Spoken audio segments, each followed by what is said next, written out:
É Congo, é um belê, é rei de Congo. É Congo, é um belê, é o Naruê. Meus amigos e amigas, no programa de hoje, nós vamos apresentar a história de Rei Congo, preto velho de grande sabedoria.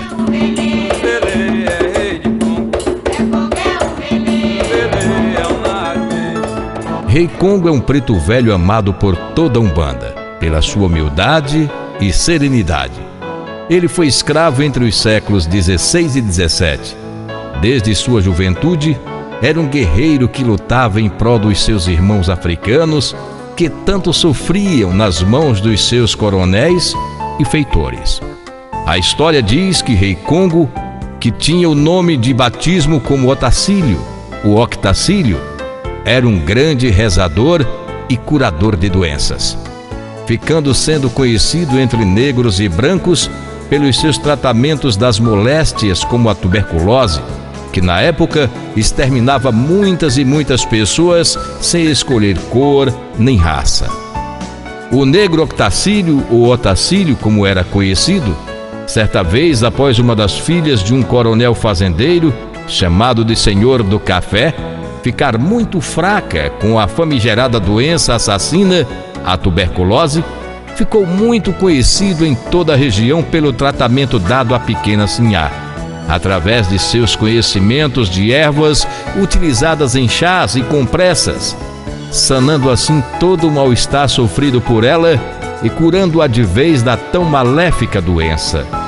Após esse fato, Otacílio começou a frequentar outras fazendas da região para, com sua sabedoria, ajudar outras pessoas que sofriam, além da famigerada tuberculose, outros males que afligiam a tão covarde e intolerante classe branca e rica da época.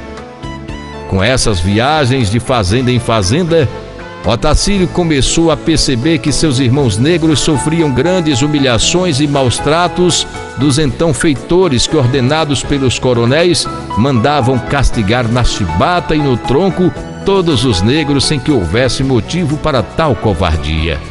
E foi assim que o jovem Otacílio tomou para si a vontade de lutar contra essas atrocidades e, dia após dia, ele, tomado por seu desejo de liberdade e também pela grande vontade de livrar seus irmãos das garras covardes de feitores e coronéis, ele decidiu então tentar a fuga, com o objetivo de, mais tarde, tentar ajudar os outros escravos a fazerem o mesmo. Enfim, chega a noite da fuga. Otacílio e mais alguns negros, após um dia cansativo na preparação da terra para o novo plantio de café, conseguem fugir do cativeiro após dominarem o feitor e seus jagunços quando já iam acorrentar as portas da senzala.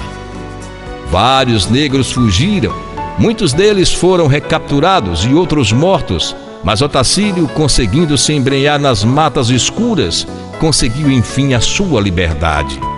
A partir desse dia, Otacílio, com a ideia fixa em tentar libertar seus irmãos escravizados, rogou ao pai Oxalá e a todos os orixás que lhe mostrassem o caminho para que ele conseguisse o tal feito.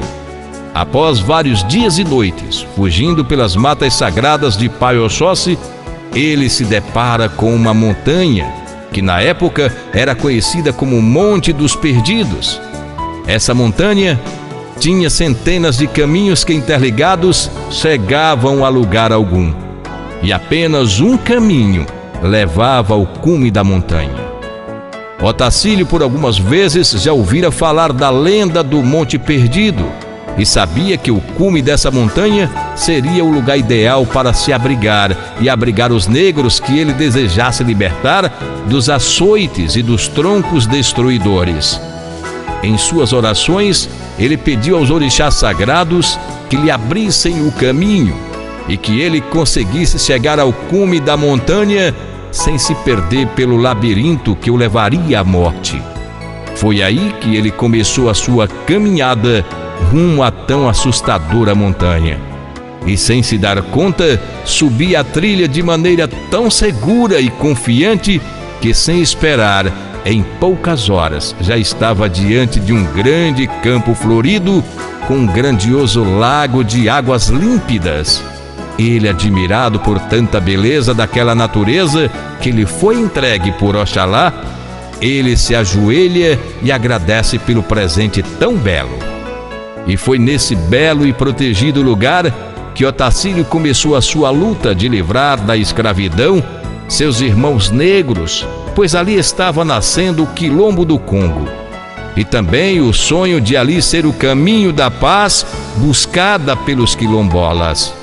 Entrando pelas fazendas cafeeiras durante as madrugadas, Otacílio começou a resgatar os negros escravos, levando-os para o Quilombo do Congo. E ali, esses negros começaram a plantar e a construir os seus lares e construir família. Otacílio escolhia os negros mais novos, fortes e ágeis, fazendo deles um grupo de guerreiros da mesma causa, ou seja, libertar mais e mais escravos. E no primeiro grupo, já preparado para a ação, o negro Otacílio recebeu o nome de Rei do Quilombo do Congo. E todos, a partir desse dia, passaram a lhe chamar de Rei Congo, como é conhecido até hoje nas casas de Umbanda. Certa vez, em mais uma das centenas de vezes que o Rei Congo tentava buscar a liberdade para os negros escravizados, um certo coronel muito temido dentro da região fez com que os seus feitores e centenas de jagunços ficassem de tocaia por vários dias e noites, com o intuito de capturar o libertador dos escravos. E numa noite nebulosa, no qual o Rei Congo e seus guerreiros estavam prontos para mais uma ação, o velho negro Malaquias, que tinha o dom da vidência, disse ao Rei Congo que aquela noite ele não deveria levar seus guerreiros, pois muitas mortes poderiam ocorrer. Ele deveria ir só, pois apesar de ser muito perigoso, seria dessa oportunidade que ele traria um grande aliado nas causas que lutavam.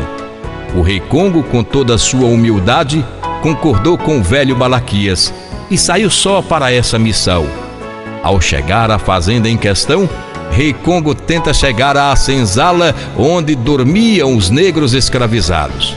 Porém, a um certo momento, Rei Congo se depara com um dos feitores da fazenda com dezenas de jagunços armados. O feitor o acorrenta em um tronco próximo à senzala, à espera do dia raiar e acatar as ordens do famigerado coronel. Rei Congo, com olhar firme, porém sereno, tenta buscar forças nas palavras do velho Malaquias. Tentava entender todo o fato, toda a causa do acontecimento. Sabia ele que tudo o que acontecera teria uma razão. Porém, até então, não conseguia chegar a uma resposta em que aquilo tudo poderia ajudá-lo na luta contra a escravidão. O sol raiou, e o feitor que ora tinha acorrentado o Rei Congo tinha um semblante cansado, parecia amargurado. Ele manda um dos seus jagunços levar a notícia da captura do libertador dos escravos ao coronel, que logo vem com as ordens de açoitarem o negro libertador até a morte, e que levassem o corpo dele até ele, para junto aos outros coronéis fazendeiros comemorassem a morte do tão temido Rei Congo. E foi dada a missão ao feitor de levar a morte ao Rei Congo por meio da chibata, já preparado para o começo da tortura daquele corpo preso ao tronco de madeira por meio de correntes de aço, quando olha nos olhos de Rei Congo e diz se ele era o tal negro curador de doenças, tão conhecido dentro da região por ter curado muitas pessoas da tão medonha doença, que na época era a tuberculose. Rei Congo, ainda com olhar sereno, apenas balançou a cabeça afirmativamente.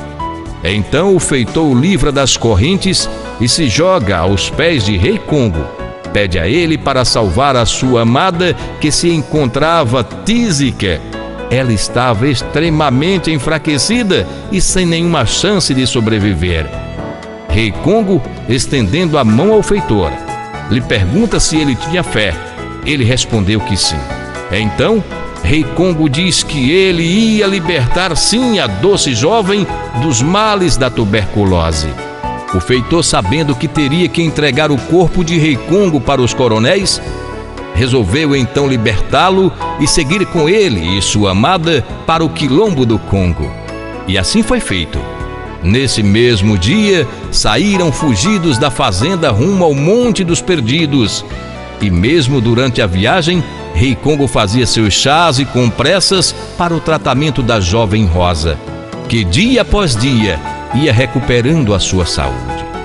E ao chegarem ao seu destino, com cuidados mais especiais, com o tratamento vindo das ervas e compressas sagradas do velho Congo, Rosa se recuperou totalmente. E em agradecimento, o feitor, que tinha o nome de Amadeu, jurou lealdade a Rei Congo, que se transformou em um dos grandes guerreiros libertadores do quilombo de Rei Congo. Apenas os guerreiros de Rei Congo sabiam o caminho correto para chegar ao Monte dos Perdidos, que já estava sendo conhecido em toda a região como Quilombo de Rei Congo. Como a quantidade desses guerreiros ainda era baixa, não davam conta de libertarem tantos escravos como era da vontade de Rei Congo, pois as viagens de ida e volta às fazendas eram longas, cansativas e perigosas. Ele decidiu então montar pequenos quilombos que servissem de esconderijo para os quilombolas próximo ao quilombo principal, tentando assim conseguir um pouco mais de tempo para aumentar as ações contra a escravidão nas fazendas. Isso infelizmente durou pouco, pois mesmo em matas fechadas, esses pequenos quilombolas foram descobertos pelos feitores e seus capatazes ou pelos capitães do mato, contratados pelos coronéis fazendeiros que estavam à busca de seus escravos. Rei Congo então decidiu que, mesmo com a demora das viagens e a dificuldade da subida ao Monte dos Perdidos, seria melhor que os negros libertados fossem levados diretamente para um lugar seguro, ao invés de acamparem em pequenos quilombos à espera de alcançarem um número maior de quilombolas. E assim foi feito por longos anos. Rei Congo e seus guerreiros libertavam os seus irmãos escravizados, os levavam para o quilombo e lá eles plantavam, criavam animais, constituíam laços, cultivavam seus orixás, viviam em paz e liberdade. Muitos coronéis por anos tentaram alcançar o tão conhecido e guardado Quilombo do Rei Congo. Muitos feitores, capatazes e capitães do mato perderam suas vidas tentando decifrar o caminho correto que levava ao cume da montanha. Mas nenhum desses teve êxito em seus objetivos, pois ali, além de ter grandes guerreiros que protegiam a entrada e o caminho do quilombo, tinha um rei protegido pelos orixás, principalmente por Pai Oxalá, no qual o velho Rei Congo agradeceu por toda a sua vida a luz dada para que ele encontrasse o caminho para a sua libertação e a de centenas de irmãos negros. No final do século XVII, Rei Congo fez sua passagem para o mundo dos espíritos já com 90 anos de idade no corpo físico, e sendo agraciado por Pai Oxalá a bênção de poder vir à Terra como entidade de luz para continuar libertando as pessoas da escravidão, porém com um trabalho ainda mais árduo, pois essa escravidão não são nas correntes de aço frio, mas da escravidão da inveja, que consome a alma, da falta de humildade que magoa o espírito, do orgulho que destrói o perdão, da soberba que esmaga o ser, da falta de amor que escurece o caminho e principalmente da falta de fé que lhe desvia da evolução espiritual. Rei Congo, preto velho calmo e sereno, humilde, mas soberano, tem sempre a palavra certa na hora certa, tem ensinamentos certos para os momentos certos. Com sua voz mansa e seu jeito peculiar de sentar, ele é reconhecido por toda a Umbanda. E todos que já tiveram a oportunidade de poder ouvir seus conselhos em seu tom de voz sereno, pode se considerar um abençoado por Pai Oxalá. Salve Pai Rei Congo! Que o Senhor nos ilumine hoje e sempre em sua sabedoria. Adorei as almas.